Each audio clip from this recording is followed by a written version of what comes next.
Bismillahirrahmanirrahim. Assalamualaikum warahmatullahi wabarakatuh.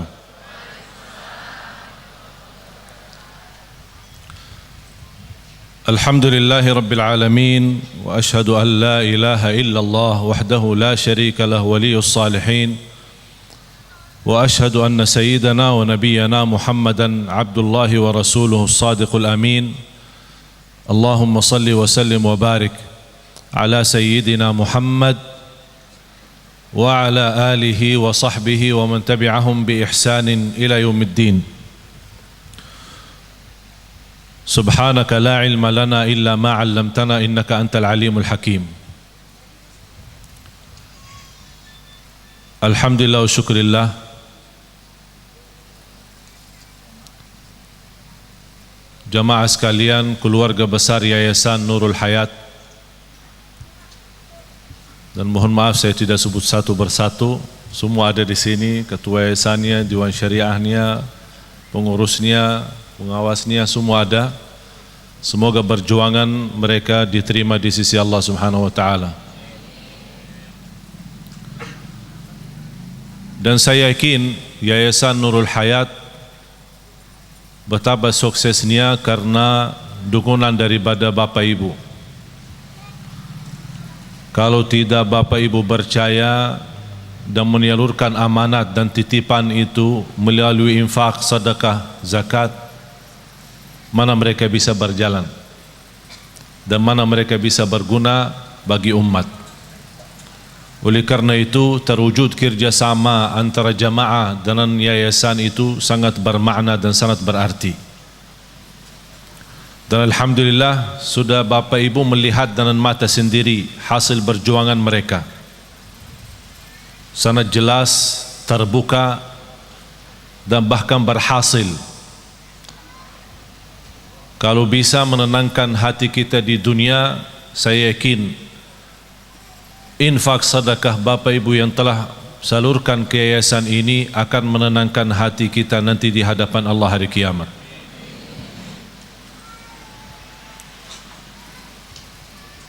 Saya sebenarnya bangga keliling banyak Indonesia, ke daerah-daerah, provinsi, kabupaten, hampir barangkali orang Indonesia sendiri belum sempat keliling seluruh Indonesia. Saya sudah dari Batu Nol Maroki sampai Batu Nol Sabang, seluruh daerah Irian Jaya, Papua, Timika, sampai ke kampung-kampung, Kalimantan hampir habis,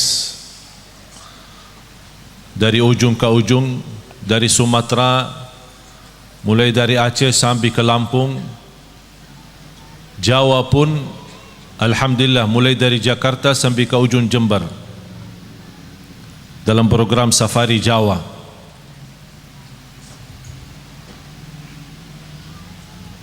Allah izinkan bisa berada di Indonesia atas hendak Allah Subhanahu wa taala, dan diberikan kemudahan dan kesehatan untuk bisa berdakwah. Bahkan berdakwah dengan bahasa Bapak Ibu sendiri. Saya masih ingat 2008 sampai 2010 saya masih berceramah bahasa Arab, ditranslate. Ya lama-lama jujur saja membosankan. Awal-awalnya orang semangat mendengar, tapi lama-lama bosan ini. Apalagi yang terjemahin tidak begitu semangat seperti semangat penceramahnya. Tapi subhanallah 2010 saya ingat pertama kali saya berceramah bahasa Indonesia. Bahkan waktu itu masih bahasa lucu.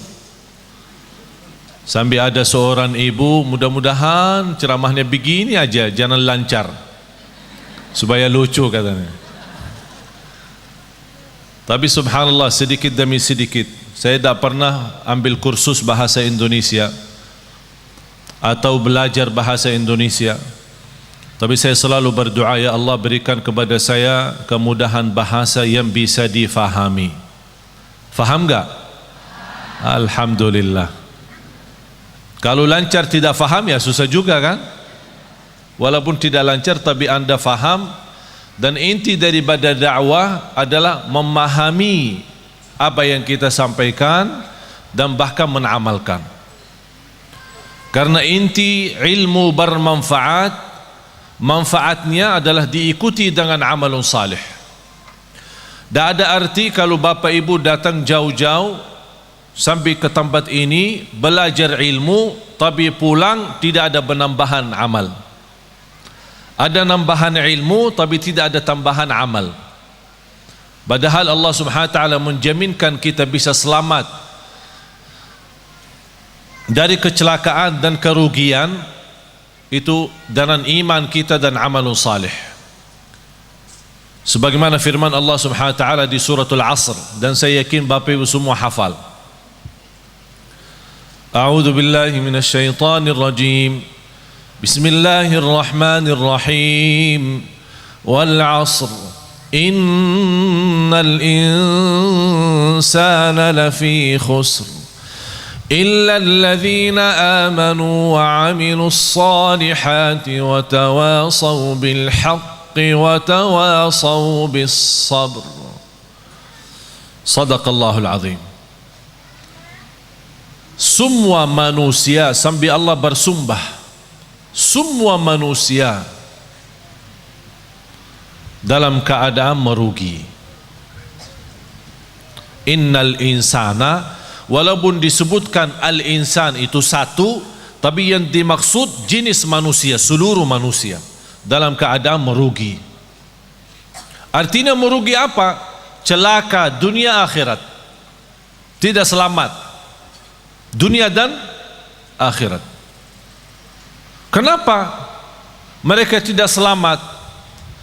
Karena mereka dengan segala kenikmatan yang diberikan oleh Allah tidak digunakan untuk mendekatkan diri kepada Allah.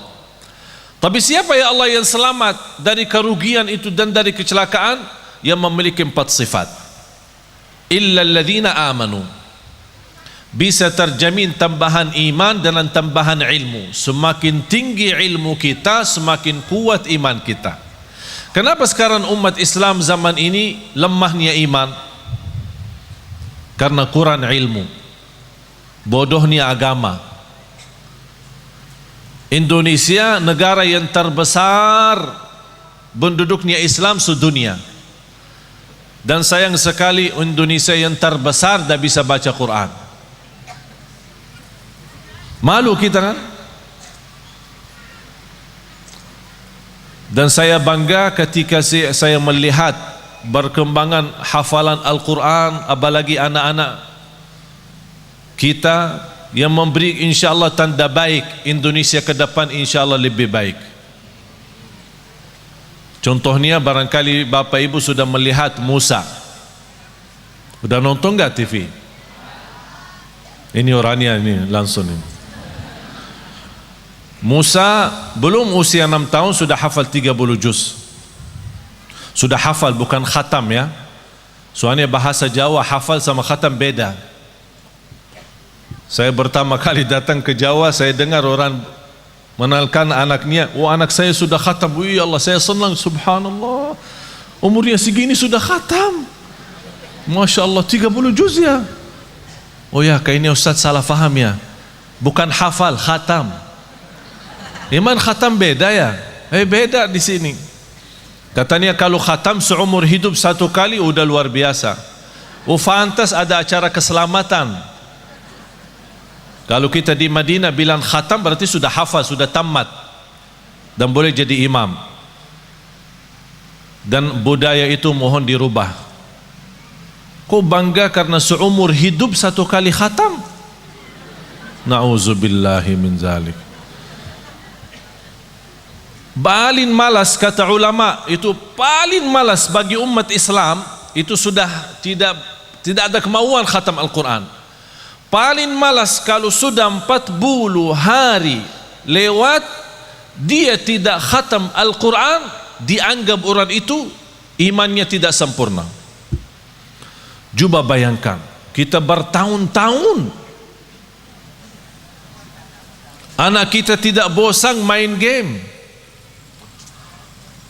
Bahkan kita sebagai orang tua berkenan membebaskan anak kita. Punya iPad, punya HP, punya PlayStation, PS, semua sudah disediakan.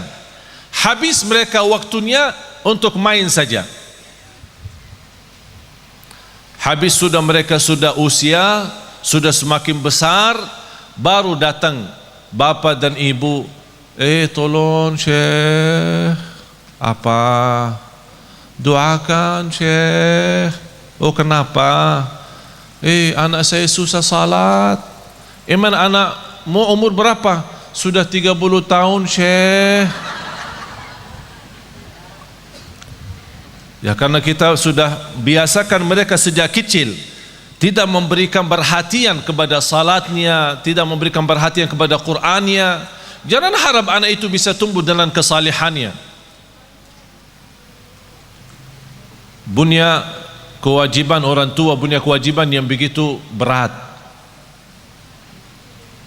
Saya tidak minta harus anda membina anaknya sampai harus hafal 30 juz, tapi harus komitmen, harus disiplin. Setiap hari kita berduduk sama anak kita walaupun satu ayat, supaya dia tertanam mencintai Al-Quran dan mencintai masjid. Kita hanya hafal, perintahkan anakmu 7 tahun, perintahkan anakmu salat. Kalau sudah 10 tahun tidak mau salat, mukullah dia supaya bisa salat.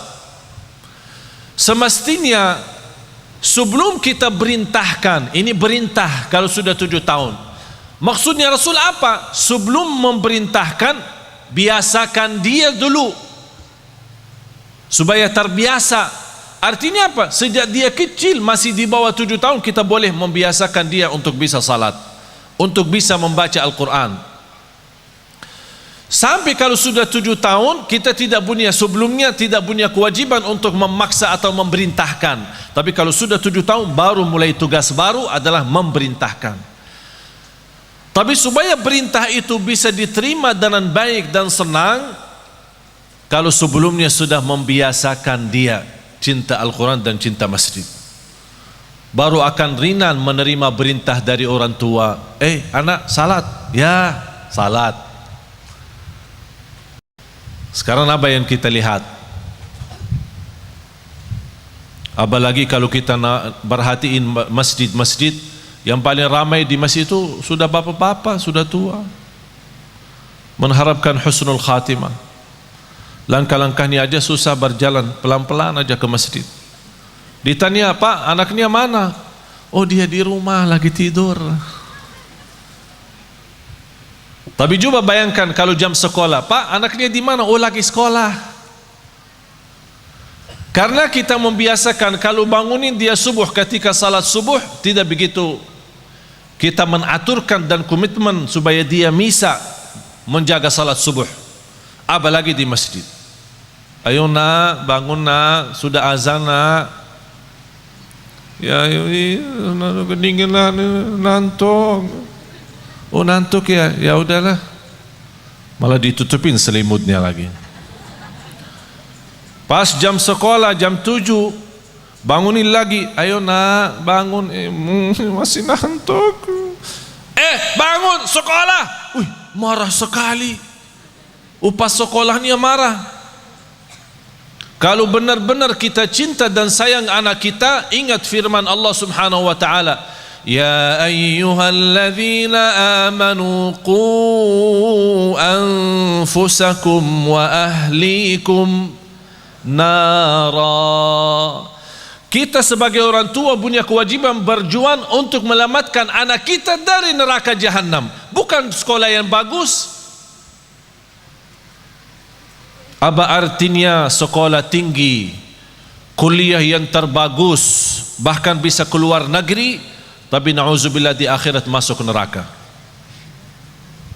Apa itu perjuangan? Illa alladzina amanu, mendasarkan iman. Dan semakin ilmu kita baik, semakin banyak mengenal Allah, semakin banyak mendalami Asmaul Husna, semakin banyak memahami Asmaul Husna, semakin tahu keagungan Allah Subhanahu wa taala, kita semakin mendekatkan diri kepada Allah dan semakin nikmat. Karena posisi iman naik turun. Bagaimana supaya naik terus? Ilmu yang bermanfaat. Pertama, ilmu yang sangat dianjurkan adalah ma'rifatullah, kita lebih mengenal Allah Subhanahu wa taala. Habis iman, amalun salih.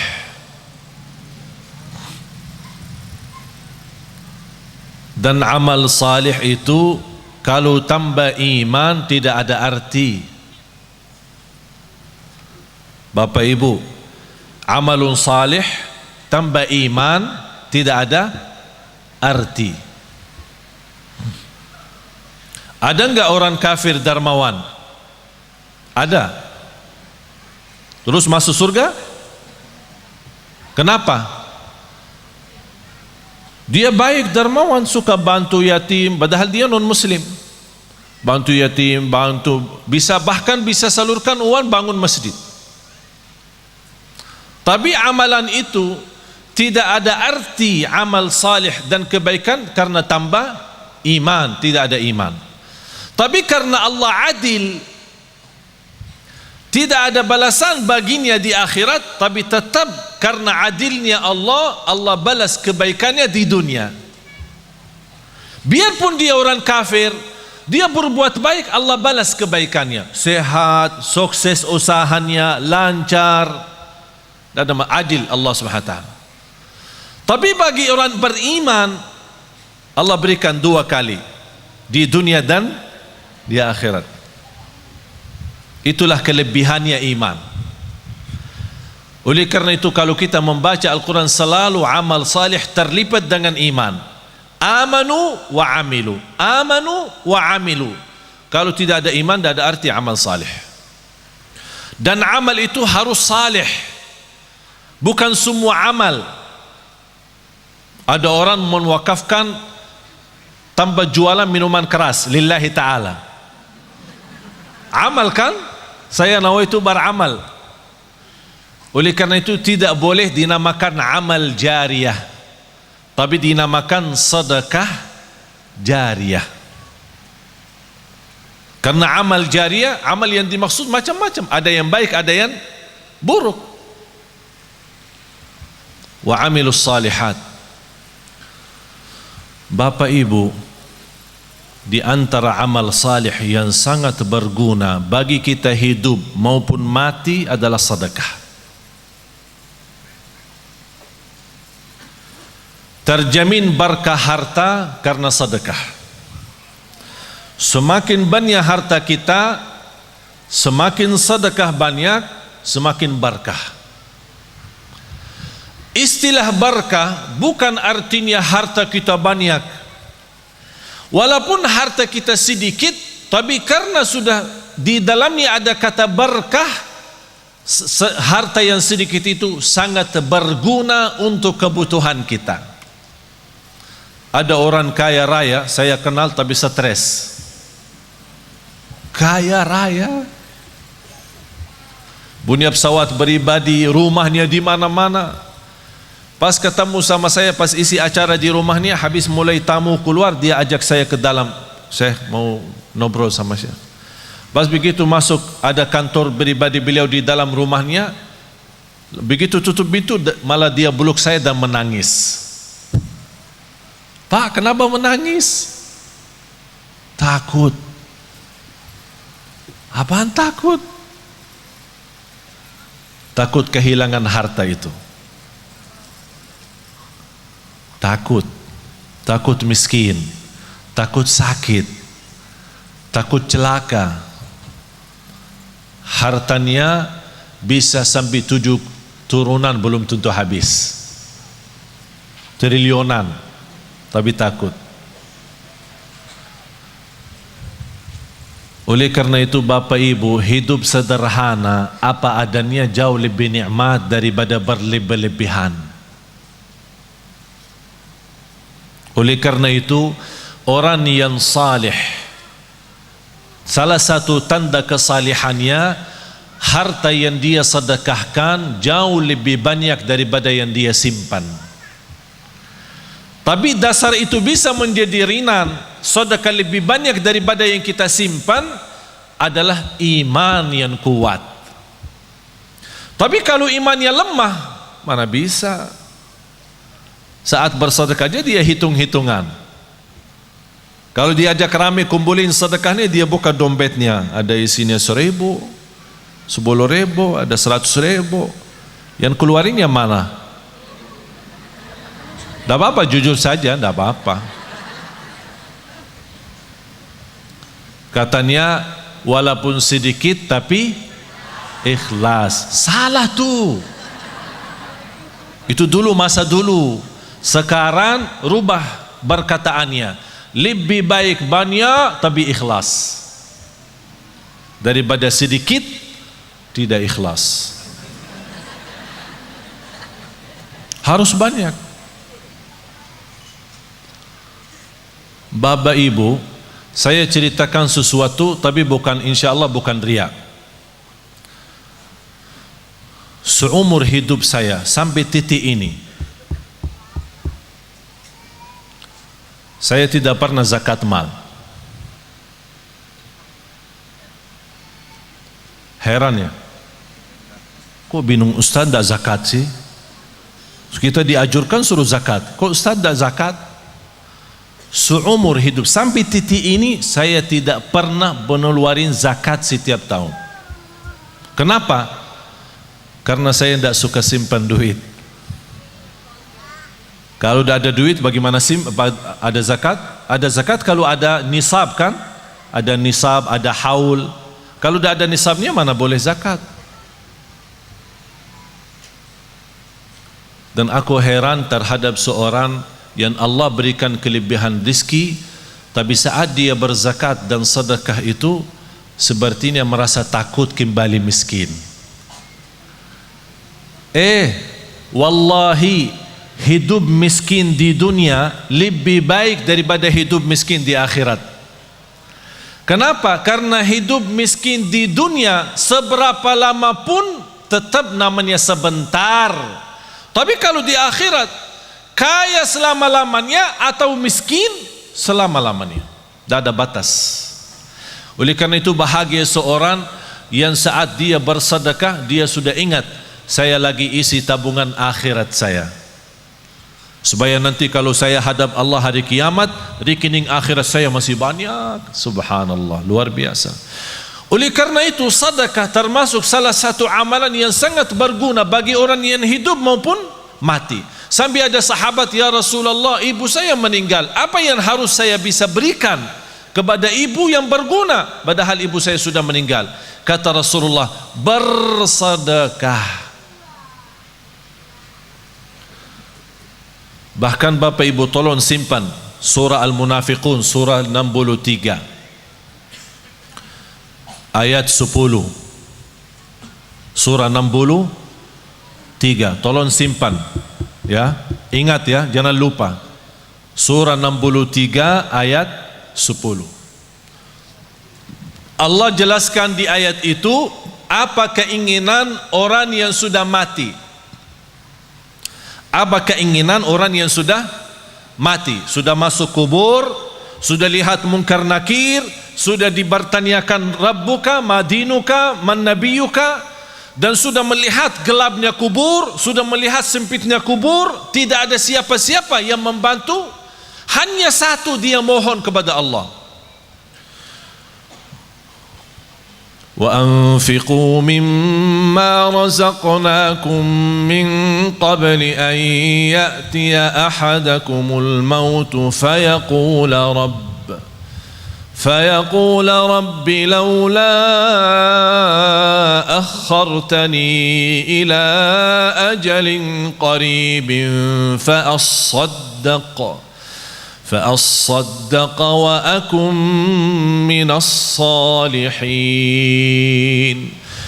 Ketika manusia menghadapi kematian dan bisa menyebutkan keinginannya dan cita-citanya, ya Allah, tundalah kematianku. Ya Allah, kembalikanlah aku dari kubur supaya aku bisa bersedekah kembali. Bukan bisa salat malam, bukan bisa baca Quran, bukan bisa puasa Isnin Kamis, bukan bisa berbakti baik sama orang tua, bukan supaya saya bisa haji umrah, bukan saya bisa nikmati Ramadan. Semua itu baik, tapi satu yang dia sebutkan, supaya saya bisa bersedekah kembali. Kenapa? Ulama menjelaskan, kenapa orang yang menghadapi kematian dan masuk kubur ingin kembali ke dunia untuk hanya bisa bersedekah lagi? Karena dia sudah lihat begitu dahsyat pahala sedekah yang telah dia berikan. Oleh karena itu dia mengharap, ya Allah, kalau memang begini, tolong kembali lagi ke dunia, tundalah kematianku supaya harta yang saya masih simpan bisa saya habiskan di jalanmu. Allahu Akbar. Sedekah itu luar biasa. Bahkan saking indahnya sedekah itu, Allah berikan satu pintu khusus namanya babus sedekah di surga.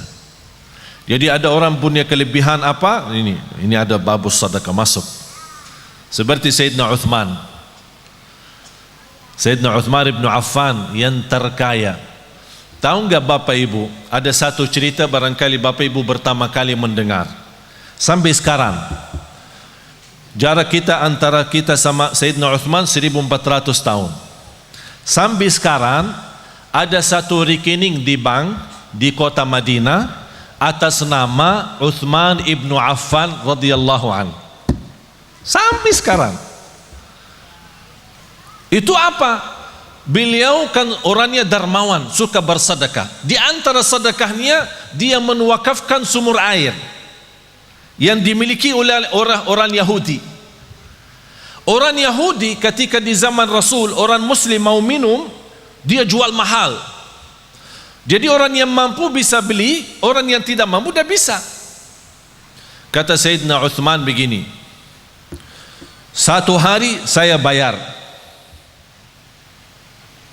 Satu hari saya bayar untuk umat Islam. Jangan tolak orang, biar apapun, seberapapun diambil, biarkan saja. Dan satu hari untuk kamu. Jadi kontrak. Satu hari buat saya, satu hari buat kamu. Tapi apa yang terjadi? Di hari giliran Sayyidina Uthman, orang Yahudi suka mensusahkan orang Islam untuk menambil air. Beralasan air hari ini kurang, air hari ini tidak lancar, air hari sumurnya tidak begitu penuh. Banyak macam alasan membuat orang merasa kesusahan. Dapat berita oleh Sayyidina Uthman ibn Affan radhiyallahu an, langsung datang ke orang Yahudi, saya tawarkan, saya mau beli sumur itu. Orang Yahudi cintaannya harta. Dia berkata, kalau berani ya saya bayar, saya jual mahal, mahal banget. Tapi karena Sayyidina Uthman radhiyallahu anhu tidak pernah menghitung-hitungan kalau saat di jalan Allah. Berapapun harta, berapapun biayanya, saya yang beli. Begitu sudah jadi membeli sumur air itu, kata Sayyidina Uthman, ya Rabbi, saksikan sumur ini wakaf lillahi ta'ala sampai hari kiamat. Sampai titik ini penghasilan sumur air sama kubun, ada satu kubun namanya kubun Sayyidina Uthman, dibeli sama, karena bukan hanya sumurnya, dibeli kubunnya, kubun kurma. Semua penjualan hasil kurma daripada airnya di mana-mana pun masuk rekening Sayyidina Uthman. Sampai dia meninggal dunia masih ada bergilar hartanya, terus berjalan. Subhanallah. Bapak Ibu, sedekah itu luar biasa. Terjamin husnul khatimah dengan sedekah. Wallahi tidak ada orang yang istiqamah dan cinta sedekah pasti dapat husnul khatimah. Selamat dari kecelakaan, selamat dari kematian buruk. Kalau kita bilang kecelakaan termasuk kebakaran, bahkan disebut dalam hadis selamat dari kematian mendadak.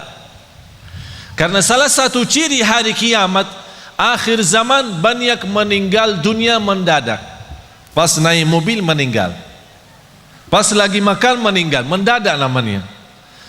Supaya selamat dari mendadak, jangan sampai kita mati dalam keadaan buruk maupun mendadak, jagalah sedekah. Allah lindungi dari kematian mendadak, dari kematian buruk, dari kematian kecelakaan. Bahkan sedekah itu menjaminkan ridha Allah. Sedekah itu membadamkan kemurkaan Allah. Kalau Allah lagi murka sama kita, Allah marah sama kita, supaya Allah angkat kemarahannya lewat apa? Bukan haji, umrah, puasa, tidak ada, sedekah. Terjamin terhapus dosa kita lewat sedekah. Semua yang saya sebutkan ada lebih daripada 100 manfaat daripada sedekah. 100 manfaat. Bahkan sedekah itu bisa menjadi berkah bagi keturunan kita. Siapa yang ingin punya anak salih salihah, jagalah sedekah. Siapa yang ingin berbakti baik sama orang tua walaupun orang tua sudah meninggal dunia, lewati sedekah. Oleh karena itu Bapak Ibu, setiap anda bersedekah dimanapun, tolong jangan lupa nawaitu untuk orang tua. Bahkan ada satu riwayat diceritakan ketika orang tua meninggal dunia, mereka dalam keadaan susah, dihantarkan oleh malaikat membawa cahaya kepada mereka. Begitu mereka melihat munculnya cahaya dari jauh, mereka membuka matanya dan memperhatikan, itu dari mana cahaya itu? Cahaya yang menenangkan. Malaikat menjawab, ini cahaya sedekah anakmu. Subhanallah. Bahkan sedekah termasuk salah satu amalan yang melindungi kita dari siksa kubur. Semua kita akan sama-sama masuk siksa kubur. Semua akan masuk kubur. Rumah kita yang baru, tahu nggak rumah yang baru? Belum ya? Belum pernah ke sana ya? Belum. Biasa kalau kita mau beli rumah, kita biasa survei kan? Survei, senang beli, tidak senang cari yang lain kan? Kuburnya rumah kita yang baru, sudah disurvei belum? Survei. Harus tahu rumah saya yang baru di mana, posisi saya di mana nanti, tetangga saya siapa, apakah dekat jalan raya atau dekat mall. Tahu, harus tahu kuburnya di mana. Wallahi Bapak Ibu, salah satu yang membuat kita mudah bersedekah, kita ingat kubur rumah kita baru. Kita ingat. Kalau kita ingin, saya minta sekali aja. Biasanya kalau di Indonesia malam minggu libur, jadi orang-orang mengajak keluarga senang-senang, makan malam di mana gitu, berhiburan. Kalau di Surabaya kemana? Biasanya malam minggu ya, ke mall ya. Ya udah sekali-kali malam minggu di kubur, ajak. Apalagi kubur di Indonesia sudah gelap. Gelap alami ya, bukan masuk ke dalam, di luar aja sudah gelap.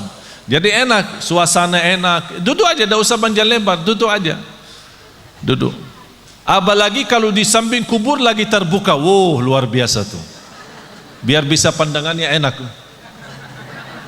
Subhanallah. Masa ini rumah saya ukurannya berapa sih?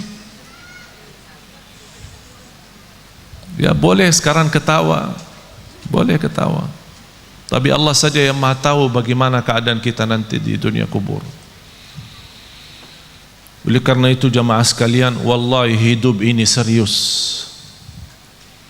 Hidup ini sangat serius. Sudah habis waktunya bercanda, habis waktunya berketawa, habis waktunya untuk dunia saja. Dan banyak ciri-ciri, semakin banyak ciri hari kiamat, itu memberikan tanda hari kiamat semakin dekat. Bahkan yang lebih dekat adalah kematian. Tidak ada yang bisa jamin berapa sisa umur kita. Sekarang kalau saya bertanya, yakin hidup atau yakin mati? Bukan yakin hidup. Yakin mati daripada yakin hidup. Kenapa? Karena tidak ada yang bisa jamin hidup sampai besok. Tapi bagi orang yang bersedekah, kapanpun dijemput kematian, dia siap. Dan saya minta bukan sedekah yang biasa-biasa, tapi sedekah yang luar biasa. Jangan kita sedekah biasa tapi minta, ya Allah berikan rezeki yang luar biasa. Harus kita juga adil. Harus kita adil. Allah akan berikan yang luar biasa kalau kita juga bersedekah yang luar biasa. Wallahi Bapak Ibu, yang namanya harta bukan yang kita simpan, tapi yang harta sesungguhnya adalah yang kita memberi. Itulah yang namanya harta kita. Tapi yang harta kita simpan, wallahi bukan harta kita. Karena besok meninggal dunia dinikmati oleh ahli waris. Bahkan bisa ahli waris salah guna dan dosanya kita tanggung. Saya punya teman, keluarganya hampir 7 tahun bersaudara, pecah kakak adik, tidak bersalaman, tidak bersilaturahim, tidak, ini sebab harta. Teman saya di Mahkamah Agung menceritakan ada keluarga 20 tahun mondar-mandir ke mahkamah, urusan harta belum selesai, 20-an tahun. Harta menyakitkan, harta memecahkan. Apa guna harta kalau seperti itu? Na'udzubillah. Harta yang berguna, yang membuat kita senang, yang membuat kita bahagia, itulah yang namanya harta nikmat. Oleh karena itu kata Rasulullah, sebaik-baik harta di tangan hamba yang salih. Sebaik-baik harta di tangan hamba yang salih. Kenapa di tangan hamba yang salih? Karena hamba yang salih tidak pernah salah guna harta itu. Bahkan dia menjadikan harta jembatan menuju ridha Allah, menuju surga Allah. Jangan anda berkata, saya tidak bisa berikan apa-apa. Dan saya tidak minta Bapak Ibu sekarang sebelum anda pulang udah kosongkan rekening semua, blokir, habiskan, transfer semua isi rekeningnya kepada Yayasan Nurul Hayat. Saya tidak minta anda sekarang buka tasnya, habiskan semua yang ada isinya. Tapi lepas ini, aduh, gara-gara Syekh jadi begini. Karena kita belum memiliki iman seperti Abu Bakar Siddiq. Abu Bakar Siddiq datang Sayyidina Umar ketika Rasul mau hijrah. Sayyidina Umar datang membawa separuh harta. Sayyidina Umar waktu itu cukup kaya, separuh. Jadi kalau punya 2 rumah, ikhlas 1 rumah. Kalau punya 2 mobil, ikhlas 1. Kalau punya 2 istri, ikhlas 1. Subhanallah, luar. Separuh harta dia ikhlaskan. Sampai Sayyidina Umar merasa dirinya sudah begitu luar biasa berbuatan kebaikan. Barangkali tidak ada yang terbayang, siapa yang mau kurbani separuh harta? Kalau kita tabungan akhirat, tabungan rekening kita 100 juta, berani enggak 50 juta? Ya berpikir dulu katanya. Berpikir dulu. Kalau mau masuk surga, Bu, kalau mau masuk surga mau bertanya suami dulu ya. Mau bertanya suami dulu ya. Banyak yang salah mengerti soal nafkah. Ada kewajiban nafkah dari bapa kepada istri. Ada namanya nafkah uang belanja. Uang belanja rumah. Jadi apapun yang di kebutuhan rumah diserahkan bapa kepada ibu. Belanja sayur, belanja makanan, pokoknya semua kebutuhan rumah. Ini namanya nafkah umum, nafkah bersama. Tidak boleh disalahguna tanpa izin suami. Ada nafkah yang namanya pemberian dari suami kepada istri. Sayang, ini untukmu. Buat apa? Ya terserah. Ada orang ibu, suami saya suka kasih saya untuk beribadi setiap bulan misal 3 juta atau 2 juta. Tapi kadang-kadang saya bingung, kalau bersedekah apakah minta izin suami? Enggak. Itu namanya hakmu sendiri. Apapun digunakan tidak perlu minta izin suami. Tapi jangan uang pribadi yang diberikan oleh suami disimpan, uang belanja buat rumah disedekahin. Ditanya sama, ini kok habis makanan di rumah? Kemarin Syekh Ali ajak kita bersedekah, jadi saya salah keluarin uang belanja yang saya pakai. Itu yang harus izin suami. Bapak Ibu jamaah sekalian, sedekah itu ketika Rasulullah SAW didatangi oleh Umar bin Khattab waktu hijrah. Ya Rasulullah, ini separuh harta saya untuk perjalananmu hijrah ke Madinah.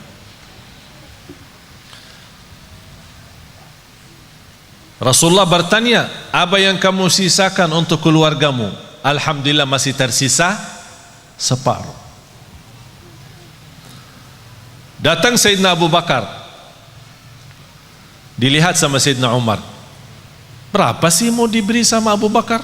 Aku aja sudah separuh. Tidak terbayang apa yang akan diberi oleh Sayyidina Abu Bakar. Ya Rasulullah, ini hartaku. Apaan ini? Ini hartaku semuanya. Apa yang kamu tinggalkan untuk keluargamu? Allah. Saya tinggalkan Allah. Sayyidina Umar berkata, saya tidak akan berani lagi lawan Sayyidina Abu Bakar. Tidak bisa lagi ini. Imana Sayyidina Abu Bakar istimewa sendiri. Tapi Bapak Ibu jangan coba-coba ya. Datang ke Yayasan Nurul Hayat, ini harta saya semua, terus buat keluarga saya tinggalin Allah. Gila loh. Dianggap gila. Tidak wajar. Tapi yang saya minta Bapak Ibu, boleh Anda bersedekah, tapi tolong sekali-kali kita tunjukkan sedekah yang terbaik. Segala sesuatu kalau berlebihan ujung-ujungnya tidak baik selain sedekah. Walaupun berlebihan tak ada rugi. Wallahi terjamin barakah, rizkinya terjamin lancar. Bahkan membuat hati kita tenang karena kita hidup apa adanya.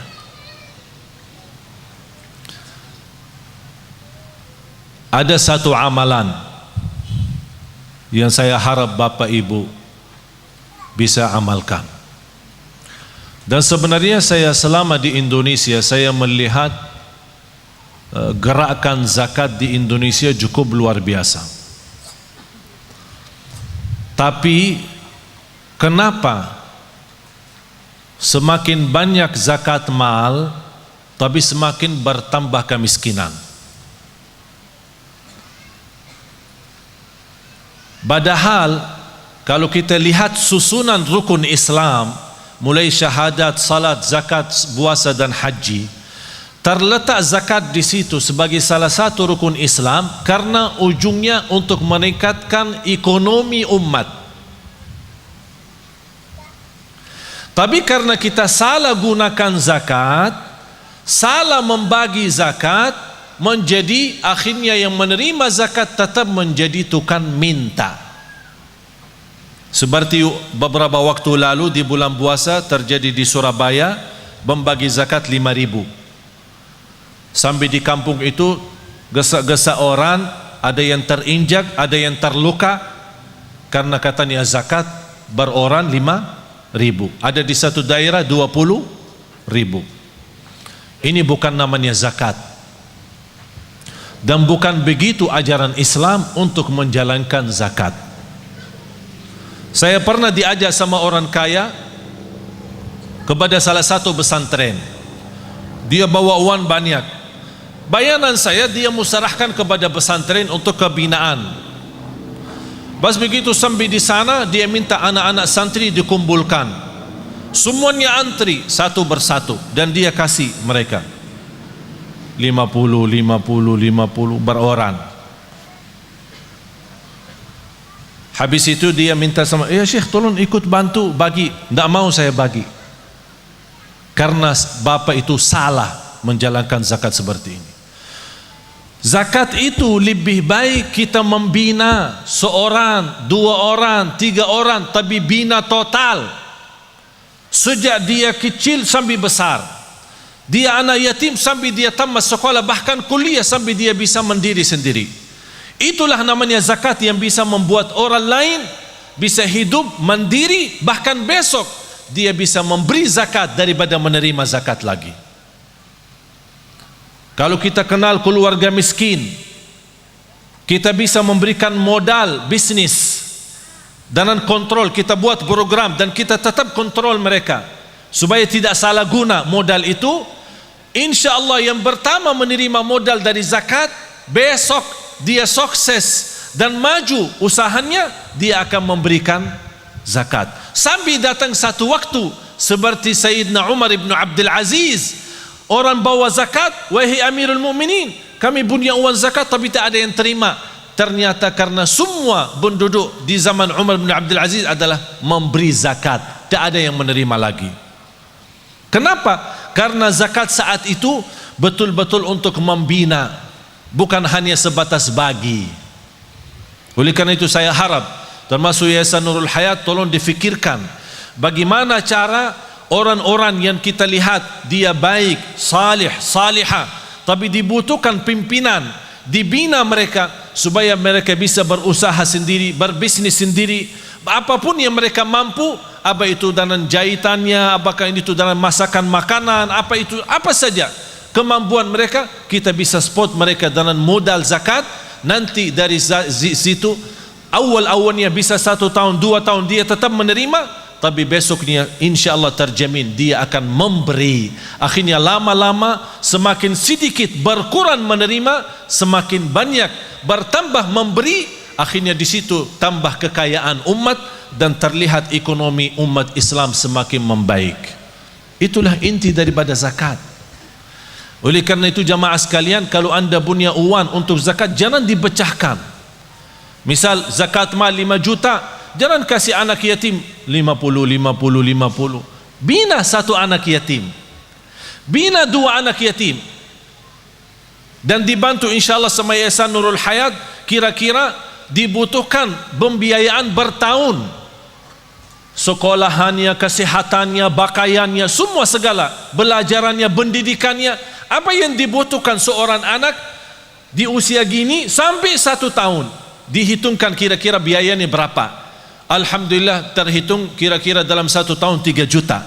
Berarti uang zakat kita 6 juta bisa membina 2 orang. Akhirnya mereka ini sudah dicukupi dengan segala sesuatu, tidak butuh apa-apa, sampai dia besar, mandiri, tidak menjadi tukang minta. Tapi kalau kita beri 50, 20, dia merasa tidak cukup untuk hidupnya, akhirnya dia terpaksa lari meminta sama orang lain untuk menutupi kebutuhannya. Itulah tersebar anak-anak kita selalu menjadi tukang minta, bukan menjadi berguna bagi negeri ini. Dan saya akhiri amalan insya Allah sangat berguna. Dan boleh saya minta Yayasan Nurul Hayat bisa membina program ini, namanya tabungan subuh. Tabungan subuh. Buat 1 kotak, isinya tabungan subuh namanya. Kenapa saya bilang namakan tabungan subuh? Sedekah subuh. Sedekah yang terbaik adalah yang kita memberi sedekah itu di waktu subuh. Kenapa saya milih waktu subuh? Karena ada 2 alasan. Pertama, doa malaikat. Lepas salat subuh Allah turunkan malaikat mendoakan, ya Allah berkahi dan banyakkan rizki orang yang memberi sedekah di subuh hari. subuh hari ada ini doa khusus. Sedekah setiap waktu baik, lebih baik di subuh itu. Yang kedua, doa Nabi Muhammad sallallahu alaihi wasallam.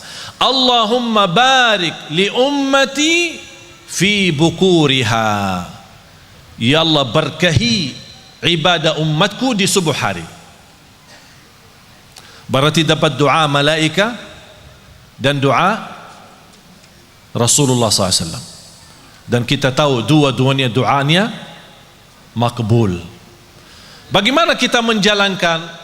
Kadang-kadang ada orang susah mendapatkan miskin di subuh hari. Masa kita keluar jalan cari orang miskin? Oleh karena itu saya bilang ada namanya tabungan subuh. Apa guna tabungan subuh? Ambil dari Yayasan Nurul Hayat, simpan di rumah. Setiap habis subuh, ibu pun lagi tidak salat, tetap jalankan sedekah itu. Berapa? Terserah. Mau 1.000, mau 10.000, mau 100.000, terserah.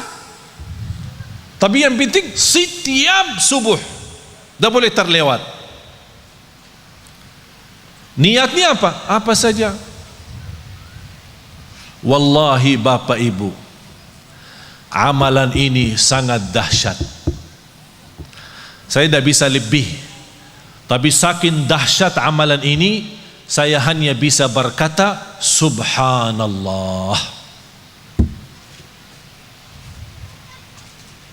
Isi, kalau bisa diposisikan tempatnya di tempat yang kita selalu bisa lihat. Apalagi ibu-ibu ya, di depan kaca. Karena sebelum keluar pasti menghadap kaca. Itu fardu ainin ya, fardu ain, bukan wajib, fardu ainin. Bagi ibu-ibu lihat kaca ya, ada bersihin muka, make up, kan itu wajib supaya menjaga kecantikannya, berhiasan. Begitu anda melihat ini, oh saya belum isi, bismillah. Buat apa? Buat anak saya ya Allah, buat orang tua saya Allah, buat kesehatan saya, apa saja niatnya. Tapi istiqamah. Punya supir di rumah, kasih satu tabungan. Dia tidak punya uang setiap subuh, kasih. Sudah sedekah subuh belum? Dah ada duit mah, udah nih, isi tabungan kamu. Membantu, kamu sudah belum? Dah ada uang, udah nih, 5.000, isi tabungan kamu sendiri. Biasakan semua dalam rumah menggerakkan sedekah itu semua, termasuk anak-anak, biarpun dia masih bayi, kasih tabungan sendiri. Dan ibu sendiri isiin setiap subuh. Walaupun 1.000, walaupun 100 koinnya. Setiap hari ada kertas, tapi kadang-kadang ada ting-ting. Tapi ting-ting jangan sering, ting-ting mulu. Ya sekali-kali ting tidak apa-apa. Cuma ada uang sisa parkiran, habis sisa parkiran karena banyak kita kumpulin. Daripada tidak tahu kemana, isi. Tapi jangan setiap hari itu aja ting-ting. Jadi malaikat pingin, kok ting-ting mulu sih? Ya sekali-kali 100.000, sekali-kali 10.000. Kalau kita habis bulan umrah ada sisa uang rial, ada sisa uang dolar, udah isi di situ. Subhanallah, wallahi Bapak Ibu, demi Allah, sangat luar biasa amalan itu. Oleh karena itu saya minta tolong Yayasan Nurul Hayat, ini tabungan subuh belum ada, setahu saya belum ada di Indonesia.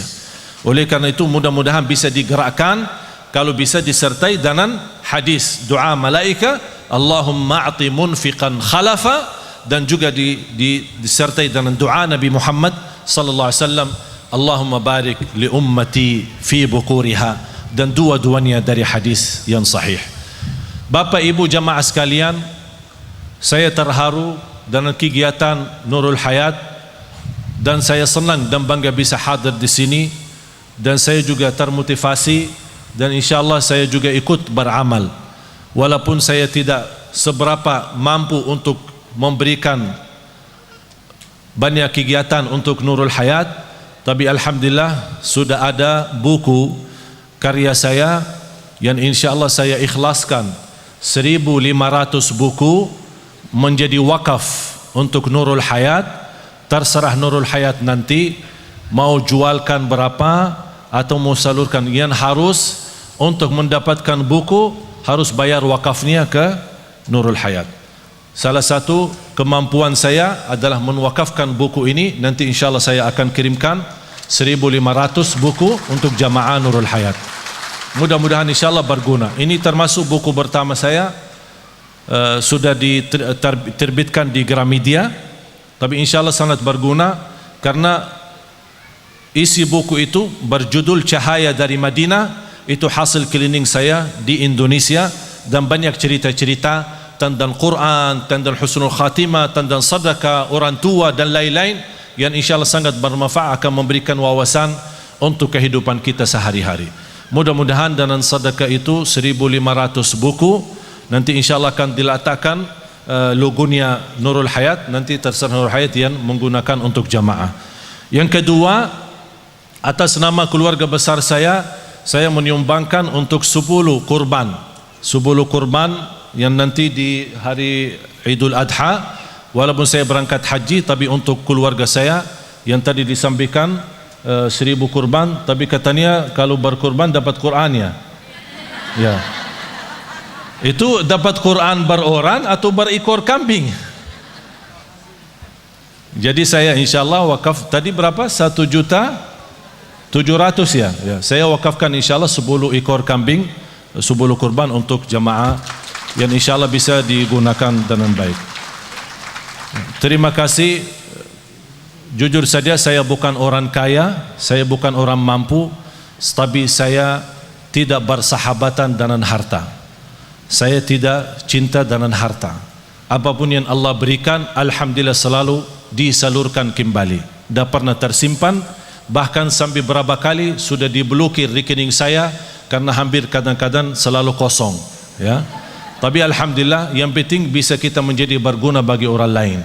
Wallahi Bapak Ibu percaya, harta yang berguna adalah yang kita beri, bukan yang kita simpan. Harta yang namanya rezeki adalah yang kita bagikan, yang menjadi berguna bagi orang lain. Rasulullah SAW bersabda, yang memberi sedekah, yang menenangkan hati yang membutuhkan sedekah itu, akan Allah balas dengan menenangkan hati di dunia dan di akhirat. Allah berfirman di surah As-Sajdah ayat 16, فَلَا تَعْلَمُ نَفْسٌ مَا أُخْفِيَ لَهُم مِّن قُرَّةِ أَعْيُنٍ جَزَاءً بِمَا كَانُوا يَعْمَلُونَ. Ini salah satu ayat yang membuat saya percaya dan membuat saya senang bersedekah, senang beramal. Kenapa? Karena Allah janji dalam firman-Nya, tidak ada jiwa pun yang bisa tahu apa yang disimpan oleh Allah dari pahala-pahala yang akan nanti menenangkan hatimu. Kalau Allah berkata pahala itu akan menenangkan hatimu, percayalah akan Allah menenangkan hati kita. Kenapa ya Allah menenangkan hati kita? Jazaa'an bima kanu ya'malun. Itu balasan Allah terhadap apa yang telah kita berikan, terhadap apa yang kita amalkan. Oleh karena itu saya harapkan semua Bapak Ibu semangat untuk bersedekah, semangat untuk menjalankan sedekah istiqamah, sedekah subuh, sedekah setiap waktu dan setiap saat. Itu sangat luar biasa manfaatnya. Mudah-mudahan dengan amalan ini saya percaya dan yakin tidak sampai 1 atau 2 minggu, wallahi akan anda merasa, ya Allah, ternyata enak, nikmat. Allah akan rubahkan banyak keadaan kita, insyaAllah menjadi lebih baik. Dan sedekah terjamin hidup kita selamat dan bahagia dunia dan akhirat. Apapun masalah kita, masalah dalam rumah tangga, masalah jodoh, tadi diumumkan barang siapa yang ingin berkaryawan dari pesantren, ya silahkan daftar ya. Saya juga bukakan Nurul Hayat mulai hari ini. Yang minta jodoh, ibu-ibu minta menantu, menghafal Al-Quran, silahkan daftar sekarang. Yang mau cari istri, silahkan daftar dari sekarang. Mau cari menantu perempuan maupun menantu laki, semua ada. Ganteng-ganteng, manis-manis lagi, bacaannya bagus-bagus, menghafal Al-Quran. Ya, kalau saya dapat juga lagi boleh juga. Terima kasih. Mari kita sama-sama berdoa. Mudah-mudahan doa kita dikabulkan dan diterima di sisi Allah Subhanahu wa taala. Bismillahirrahmanirrahim. Alhamdulillahirabbil alamin. Allahumma salli ala sayyidina Muhammad wa ala ali sayyidina Muhammad. Allahumma ya Allah ya dzal jalal wal ikram. Nas'aluka al-'afwa wal 'afiyah. Ya Allah, ampunilah segala dosa kami. Ya Allah, sucikan hati kami, bersihkan jiwa kami. Ya Allah, Engkau izinkan kami berkumpul di tempat ini. Bagaimana Engkau berikan kepada kami kemudahan sama-sama di majlis ini. Ya Allah, berilah kepada kami kemuliaan, sama-sama jumpa lagi di dalam surga-Mu ya Allah, bersama Nabi Muhammad sallallahu alaihi wasallam. Aku mohon ya Allah untuk semua yang hadir serta keluarganya, Bapak Ibu, selepas acara ini pulang masing-masing sudah diampuni segala dosanya, diselamatkan setiap langkah-langkahnya. Ya Allah, aku mohon untuk Bapak Ibu serta keluarga di siang hari ini pulang masing-masing membawa ridha-Mu ya Allah. Panjangkan umur kami dalam keadaan sihat wal afiat. Berikan kepada kami harta yang berguna, harta yang berkah, rezeki yang halal, yang menenangkan keluarga kami dan menenangkan orang yang membutuhkan bantuan kami. Ya Allah,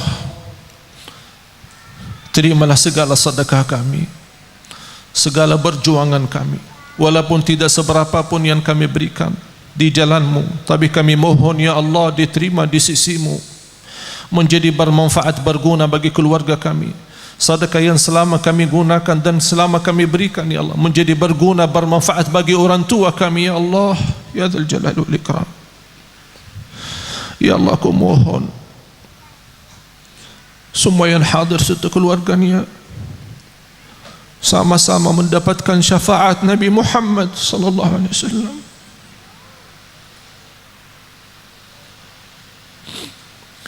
Ya Allah, selamatkan wajah Bapak Ibu dari neraka Jahannam. Selamatkan keluarga kami dari siksa neraka Jahannam. Berikan kepada keluarga kami kemudahan ya Allah. Keluarga sakinah mawaddah rahmah, keturunan anak dan cucu salih salihah, anak dan cucu penghafal Al-Quran. Berikan ya Allah kemudahan dan keselamatan dan kelancaran bagi jamaah haji kami ya Allah. Haji kami yang berangkat tahun ini ya Allah, mereka berangkat dengan lancar dan sehat walafiat sampai ke tanah suci, bisa membawa haji yang mabrur ya Allah, kembali ke tanah air dalam keadaan sehat dan selamat ya dzal jalali wal ikram, dan diterima segala amal ibadahnya ya arhamar rahimin. Rabbana taqabbal minna innaka antas samiul alim wa tub alaina innaka antat tawwabur rahim. اغفر لنا وللمسلمين والمسلمات والمؤمنين والمؤمنات الأحياء منهم والأموات إنك سميع قريب مجيب الدعوات ويا قاضي الحاجات. ربنا آتنا في الدنيا حسنة وفي الآخرة حسنة وقنا عذاب النار. وصلى الله على سيدنا ونبينا محمد وعلى آله وصحبه وبارك وسلم. سبحان ربك رب العزة عما يصفون وسلام على المرسلين والحمد لله رب العالمين.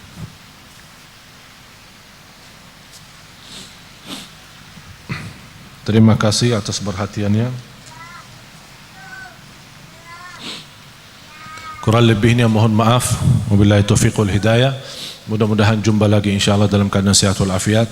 Dan saya mohon izin karena pesawat saya jam 11, saya harus keburu pulang karena lanjutan langsung ke Brunei Darussalam. Insyaallah ketemu lagi insyaallah dalam keadaan lebih baik dunia akhirat dan lebih baik lahir batin. Kurang lebihnya mohon maaf. Billahi taufiq wal hidayah. Wa akhirul kalam subhanakallahumma wa bihamdika asyhadu an la ilaha illa anta astaghfiruka wa atubu ilaik. Wassalamu alaikum warahmatullahi wabarakatuh.